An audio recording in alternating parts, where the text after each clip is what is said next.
ፍለጋ መጣ አንተ? ይዙ አውቃለሁ ቶሎ ስላልመጣም ተቀየማችሁ። ግን ይሄንን ቃል እኮ ምንም ስላልነገረኝ። ኧረ እባክህ ምን ነው? ለምን በክብር ከዚህ አትወጣም እንደ? ኧረ ቢያንስ እንኳን ላለንበት ነገር ከበሉናችሁ። ጭራሽ ካንተም እሱ መካሪ ሆንክ። ትንሿ ደግሞ እዚህ ምን ትሰራለህ? ላስተዛዝም መጥቼ ነው። ምን ቆይ ትንሽ እንኳን አትፍሩ እንዴ? ምን አድርጌ ነው የማፍረው? ይኸውልህ አሁን ሳትወራጭ ቀጥሎ ውጣ። ወይ ምንድን ነው? ምን አደረኩኝ ያህል? ምን አደረኩ? ለምን እኮ እናቴ ናት። አሁን ከዚህ ሂድ እባክህ፣ ችግር አትፍጠር። በቃ ተነስና ውጣ። እሄዳለሁ በቃ እናንተ ተረጋጉ። ኧረ ስሙ ሊሆን እንደሚል ሰው እንዴት ቆይ በዚህ ልክ አለማሰብ ይችላል? ሰውዬ ሳትወራጭ ቀጥሎ ውጣ። ቤታችሁን መጣ እንግዳ እንዴት ነው የምትቀበሉት?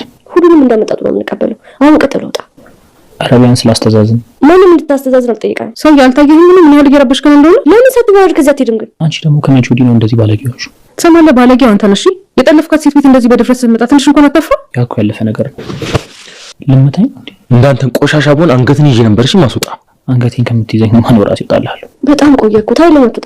እሺ በቃ ምንም እንድትሆንብኝ ምንም እንድታረግልኝም አልፈልግም። ብቻ አንቺ ደህና ሁኚልኝ። አሁንማ በጣም ደህና እኮ ነኝ። ወደ ሚላንተ እውነትሽን ነው። እንደዛ ከሆነ በቃ ልሸልምሽ።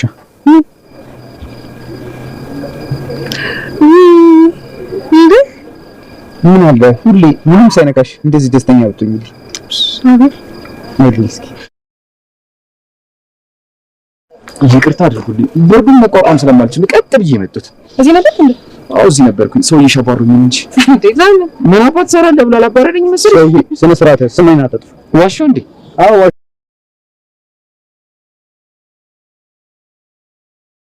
ቆይ አይደል? አየህ አይደል? የሰው ባል እንዲያደርጋል አንተ እዛ በደረቁ ጭቅጭቃት። አረፊ እንዲሁም ዛሬ ነገር ብሏታል። አትነካኪ። አረ ነገር ብሎኛል። ቀላል ነገር ብሎሻል። ነገር ብላትም እኮ ይፈረድባት። ምንም የማይገቡ ባል ነው ያላት። ቆይ ግን እንዴት ነው እንደዚህ የሚያስለቅብሽ? እሷ ምንም አላደረገችም። እሷ ተበጥበት። አረ እንኳን ደስ አለሽ። አጣላሽ በአምላክ ባና ቀስቀሽ ብናይ እንብላ። እሺ ቀን ይፈጠብና መጣ ቶሎ በይሽ። አረፊ እንደዚህ አይነት ነገር እይታቲ። ቆይ ብቻ ሰራላለሁ።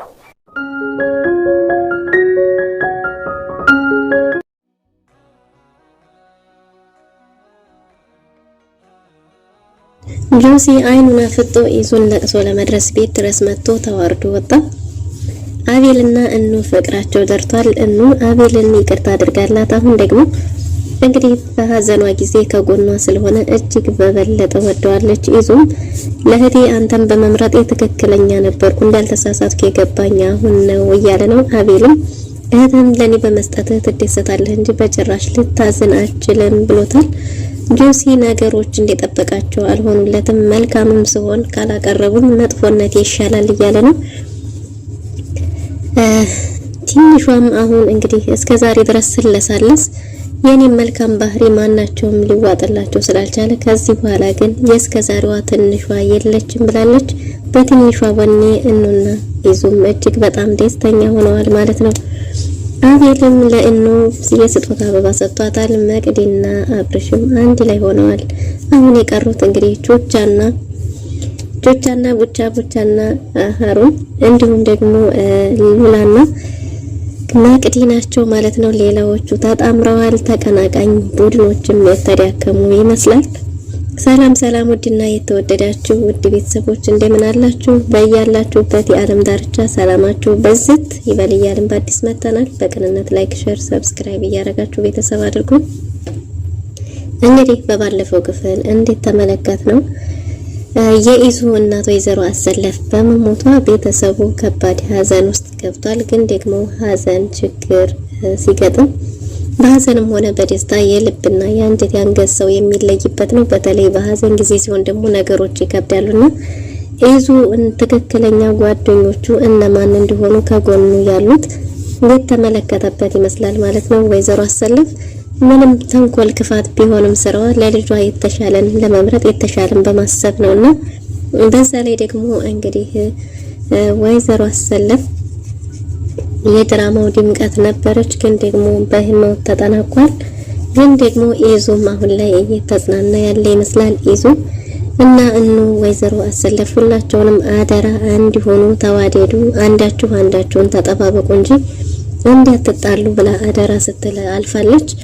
እናም እንግዲህ እነሱም አንድ መሆናቸውን ጥምረታቸውን እያሳዩ ይገኛሉ። ኢዙም ከሀዘኑ እየተጽናና ህይወቱን ለመቀጠል እየተዘጋጀ ያለ ነው። እንም ደግሞ ለደቂቃም እንድትከፋም ሆነ እንድታዘን ብቻዋን እንድትሆን እድል ስላልሰጣት አቤልን የበለጠ እንድትወደውና እንድታፈቅረው አድርጓታል ማለት ነው። አቤልን በጭራሽ አንቺ የኔ በመሆንሽ እንድትደሰች እንጂ እንድትጸጸች አልፈልግም፣ በጭራሽ ምድርን እንድትነኪያት አላደርግሽም ብሎ ቃል ገብቶላታል ማለት ነው። እንግዲህ ፍቅረኛውን ለማስደሰት ሌላ ሰውን ቅድስትን የመጠየቅ ደረጃ ደርሷል። ምን ባረግ ነው የሚሻለው? ሴቶችን ሊያስደስታችሁ የሚችለው ነገር ምንድነው ብሎ በጠየቀ ጊዜ ቅድስትን ተገቢ የሆነውን ምላሽ ሰጥተዋለች ማለት ነው። ልዑልና አቤል በኢዛና እናት በመሞቷ ኢዛና ባያካለበት ሀዘን እንዲወጣ ቤተሰቡ እንዲጽናና የተቻላቸውን አስተዋጽኦ አድርገዋል።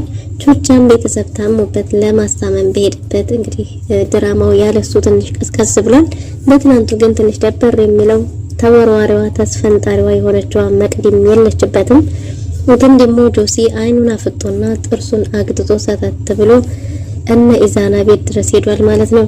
እነ ኢዛና ቤት በሄደ ጊዜ ኢዛና እጅግ በጣም ደሙ ፈልቶ ነበር። ሊደባደብም ፈልጎ ነበር። ከዚህ ውጣልን ቢሉትም ምንድነው ጥፋቴ? የመጣሁት ሀዘንተኞችን ለማጽናናት ለቅሶ ልደርሳችሁ እንጂ ምን ጥፋት ኖሮኝ ነው ከዚህ የምወጣው የሚል ምላሽ ሰጥቷል። ግን ደግሞ ኢዛና ውጣ፣ አንተ ልታጽናናን ሳይሆን የመጣኸው ሀዘናችንን ልታብስ ነው ብለውት ነበር። እሱም ወይዘሮ አሰላፊ ኢዛና ብቻ ሳይሆን የሱም እናት እንደሆነችና በህይወት እያለች እሱም እንደሚያውቃት ተናግሯል። ለዛ ደግሞ እንግዲህ ለቅሶ ከመድረስ ማናችሁም ልትከለክሉኝ አትችሉም ማለት የፈለገ ይመስላል። እንግዲህ ጆሲ ውጣ ቢባልም አያሻፈረኝ በጭራሽ ልወጣ አልችልም እያለ ነው። ግን ደግሞ እንግዲህ ውጣ እያለችው ነበር። ትንሿ በመጣች ጊዜ ጆሲን እዛ ስታገኘው ፊቷ ተለዋውጧል። እንዴት አይንህን አፍጠህ እዚህ ድረስ ትመጣለህ? ምን እንዳረክ ረስተኸው ነው ወይ?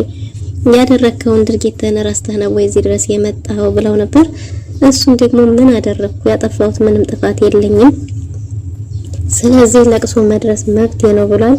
ግን ደግሞ አይንህን አፍጠህ ጥርስህን አግጠህ የመጣኸው የጠለፍካት ሴት ቤት እኮ ነው። እንዴት እንደዚህ ታደርጋለህ? ምን አይነት ውርደታም ነህ ቢባልም ምንም ብትሉኝ አልሰማም። ይቺ ሴት በሀያት በነበረች ጊዜ ለኔም ወዳጅም እናቴም ነበረችና በጭራሽ የእናንተ በምትሉት ነገር ተረብሼ ጥዬ ልወጣ አልችልም ብሎ አሻፈረኝ ብሏል።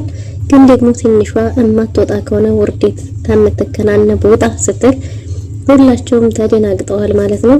ጆሲም እሺ በቃ ብሎ ትንሿን ፈርቶ ወጥቷል ማለት ነው። ትንሿ ተከትለው ስትሄድ ይዞ ሊከተል ነበር። አይተዋት በውስጧ ያመቀችውን ተናግራ እንዲወጣላት እድሉን ስጣት እንጂ እንዲህ መሆኑ ማለት እሷ የበለጠ ቁስለት ነው፣ ስለዚህ ተዋት ብለዋለች። ትንሿም ተከታትላ ሄዳ እንዴት ብትደፍረኝ ነው እዚህ ድረስ ቤት ላይ የመጣኸው ብለዋለች። በምድር ላይ ካለው ነገር ሁሉ የምጠላው ነገር ቢኖር አንተን ነው። መሬትና ሰማይ አንድ ቢሆን እንኳን አንተን ልወድህ አልችልም። እንዴት እንደምጠላህ ብታቅ ብላ ወሽመጡን ቆርጠዋለች። ከዚህ በኋላ ደግሞ የምታያት ትንሿ የእስከዛሬው አይነት ትንሿ ሳትሆን ሌላዋን ትንሿን አሳይሃለሁ፣ እሱን ደግሞ በተግባር ብታየው የተሻለ ይሆናል። ስለዚህ መልካም እድል ብለዋለች። ትንሿ ምን ለማድረግ ያሰበች ትመስላለች። በሌላ በኩል እንግዲህ ሉላና አቤልም መንገድ ላይ አግኝተውት አስጠንቅቀውት ነበር። እሱ ግን አሻፈረኝ ብሏል። እናንተ ቆይን ምን ብሆን ነው የሚሻላችሁ? መልካም ሲሆን መልካምነቴ አይታያችሁም፣ ትገፉኛላችሁ፣ ልታቀርቡኝ አትችሉም። መጥፎ ሲሆን ደግሞ ታወግዙኛላችሁ። ምን እንዲሆንላችሁ ነው የፈለጋችሁት ብሎ ነበር።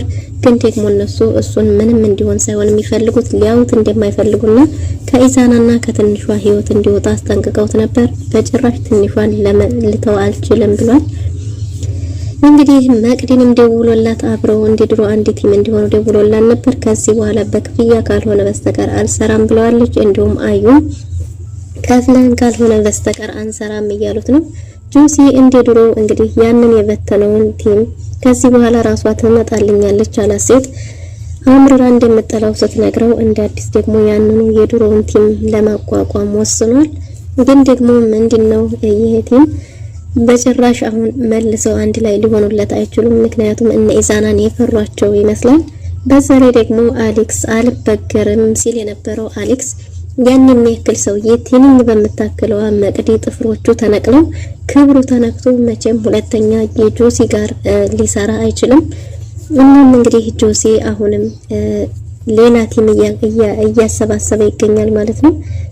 አሁንም ቢሆን ትንሿን በጭራሽ አልተዋትም። እስከዛሬው ማዘኔ ርህራሄ ካልመሰላት እሰራላታለሁ እያለ እየፎከረ ይገኛል። እና እንግዲህ ምን ለማድረግ አስቦ ነው ጆሲ አሁንም ቢሆን ስለ ትንሿ እንግዲህ መልካም ነገር እያሰበ አይደለም። ኢዛና ከዚህ በኋላ ሚስቱን መጠበቅ ሳይኖርበት አይቀርም ማለት ነው። ትንሿም ያኔ የመጨረሻው እገታ ጊዜ መቅድን ባለማመኗ እሱ የተጫወተባትን በጭራሽ አልተረሳችለትም ማለት ነው። አሁን ላይ የመቅዲ ወኔ የተጋባባት ትመስላለች። ይህንን ልሽን ወደነዋል በዚሁ ቀጥይ ብለዋት ነበር።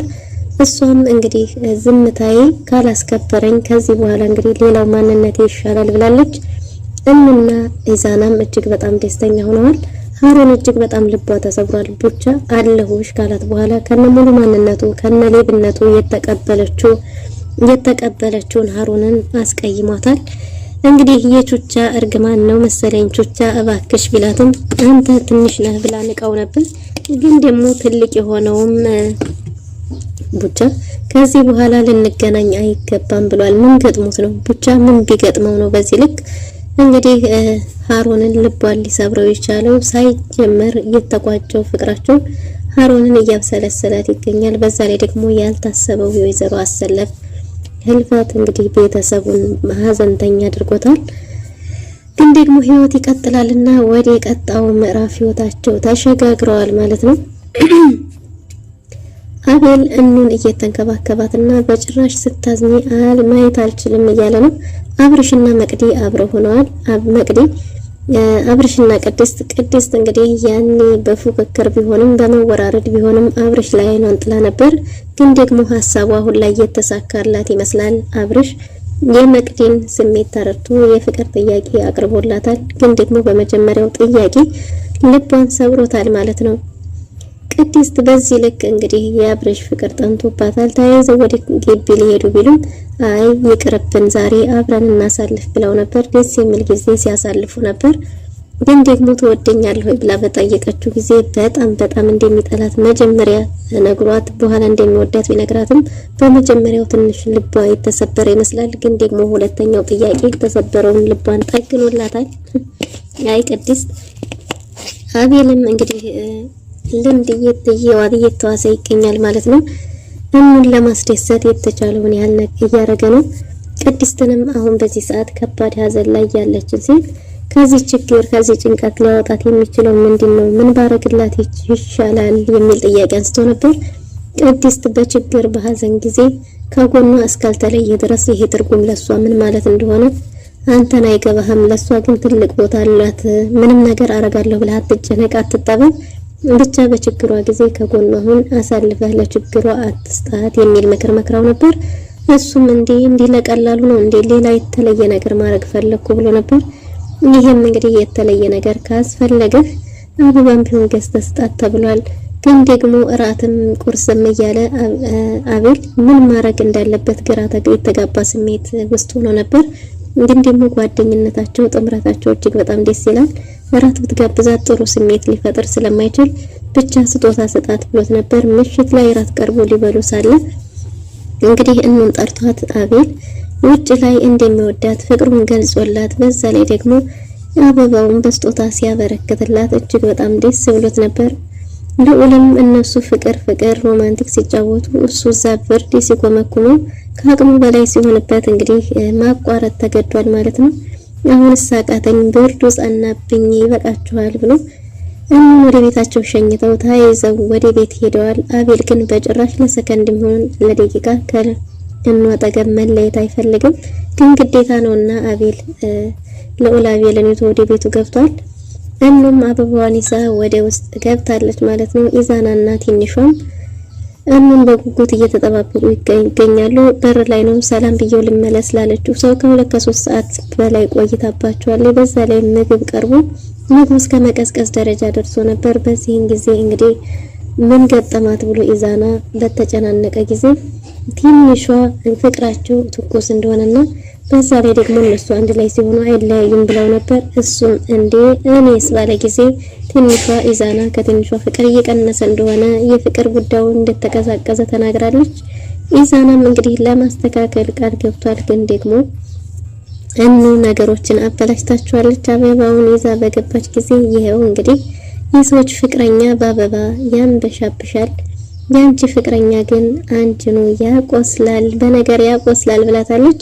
ትንሿና ኢዛናም እንግዲህ አንተ ፍቅር ስለ ፍቅር አችልበትም ብለዋለች። ኢዛናም ተበሳጭቷል። እንዴት ይሄት መቀኛ ትሆኝብኛለሽ እያለ ነው።